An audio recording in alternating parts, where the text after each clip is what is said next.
The seventh heaven.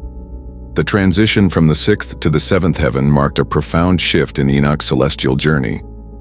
While the sixth heaven had revealed the administrative structure governing the physical cosmos, the seventh heaven introduced him to a realm of pure spiritual essence and power, the innermost circle of angelic beings who dwell in closest proximity to the divine presence.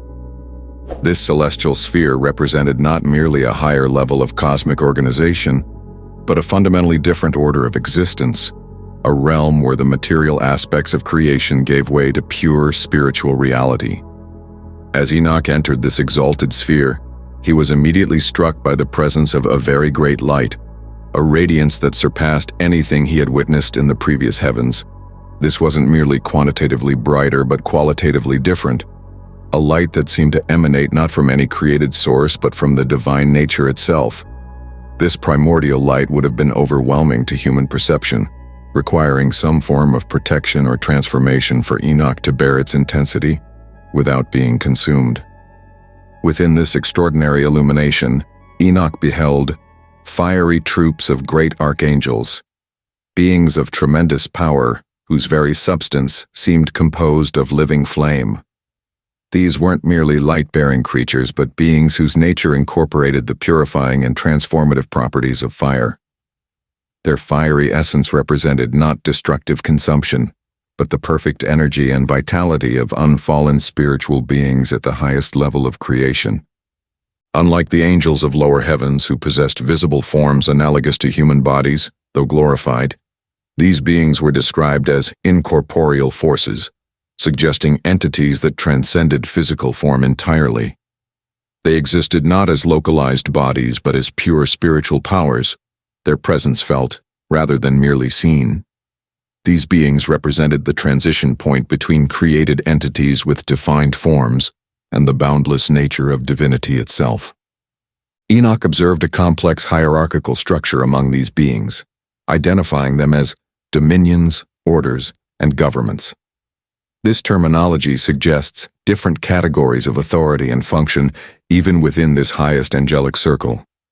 Dominions would represent beings who exercise authority over large sectors of creation.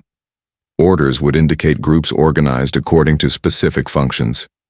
Governments would suggest beings responsible for implementing divine decisions throughout the cosmos. Among these fiery troops, Enoch specifically noted the presence of Cherubim and Seraphim, thrones, and many-eyed ones, beings identified in other biblical and extra-biblical traditions as the highest orders of angels. Cherubim, described elsewhere as four-faced creatures who guard sacred spaces, represent divine knowledge and power. Seraphim, the burning ones with 6 wings, embody divine love and purification. Thrones serve as living seats of divine authority, while the many-eyed ones, likely the Ophanim or wheels described in Ezekiel's vision, represent divine omniscience and motion. These highest angelic beings were organized into 9 regiments, a structure that would later influence the development of Christian angelology with its 9 choirs of angels. Their arrangement in the Ionian stations of light suggests a geometrical positioning that reflected cosmic harmony, perhaps forming concentric circles around the divine throne, or arranged in mathematical patterns that expressed fundamental truths about the nature of creation. The overwhelming majesty of these beings and the intensity of their fiery presence filled Enoch with great terror, causing him to tremble with great fear. This wasn't merely the fear of physical danger, but a profound existential awe at encountering beings so far beyond human comprehension, a reaction similar to that of prophets like Isaiah and Ezekiel when confronted with celestial visions. This trembling represented the natural response of finite humanity in the presence of transcendent spiritual power. Sensing his fear, Enoch's angelic guides reassured him, saying, "Have courage, Enoch. Do not fear." This encouragement wasn't merely emotional comfort, but a spiritual empowerment, enabling him to maintain his consciousness and awareness in the presence of beings that would normally overwhelm human perception.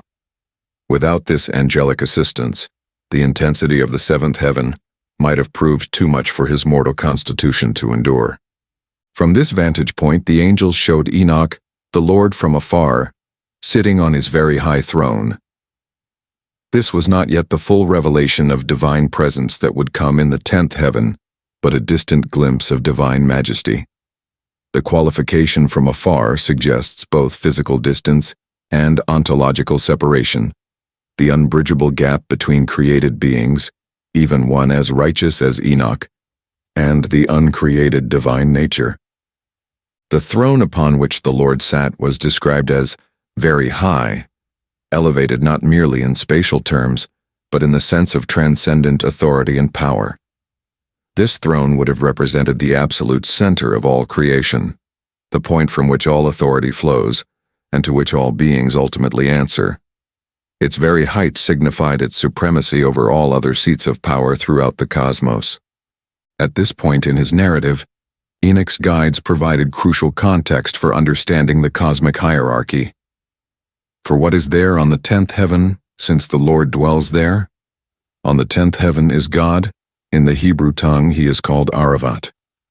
This information revealed that even this magnificent 7th heaven, with its fiery troops of the highest angelic orders, was still 3 levels removed from the fullness of divine presence in the 10th heaven. The name Aravat, more commonly transliterated as Aravath, derives from Hebrew roots, suggesting mixture or combination, perhaps indicating the place where divine transcendence and immanence meet, where the unapproachable divine nature becomes accessible to created beings in limited measure. This name provides a linguistic connection to Hebraic traditions about divine dwelling that would have been familiar to Enoch's original audience. Enoch observed that the heavenly troops would come and stand on the 10 steps according to their rank, and would bow down to the Lord, and would again go to their places in joy and felicity, singing songs in the boundless light with small and tender voices, gloriously serving him. This description reveals the rhythmic worship practiced even by these highest angels, approaching the divine throne according to their hierarchical position, rendering homage through prostration, then returning to their stations with renewed joy. The reference to 10 steps suggests a literal or symbolic staircase leading up to the divine throne, with each step perhaps corresponding to one of the 10 heavens. The angels' position on these steps would have reflected their rank within the celestial hierarchy, with higher orders occupying steps closer to the throne. This orderly approach demonstrates that even in the highest reaches of heaven, proper protocol and hierarchical order are maintained. The singing of these celestial beings is described in paradoxical terms. They possess small and tender voices, yet perform their music in the boundless light.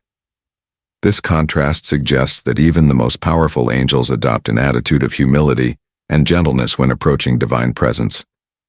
Their small voices weren't weak or insignificant, but perfectly modulated to express reverence rather than self-aggrandizement. Despite this restraint, their songs filled the boundless light of divine presence, creating a worship atmosphere of perfect harmony between power and gentleness.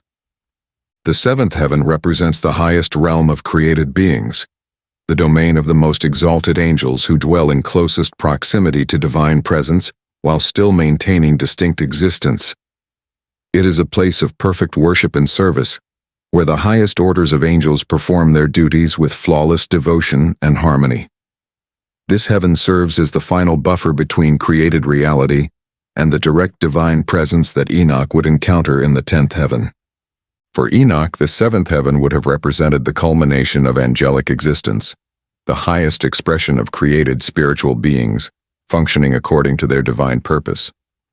The perfect order, harmony, and devotion he witnessed would have set the standard for all worship and service, a model toward which human devotion might aspire, however incompletely, during earthly existence.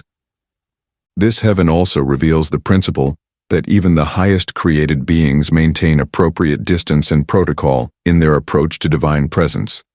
None presume upon their exalted position or special access. All observe the proper stages of approach, rendering homage according to their rank, then returning to their stations with renewed vigor for service.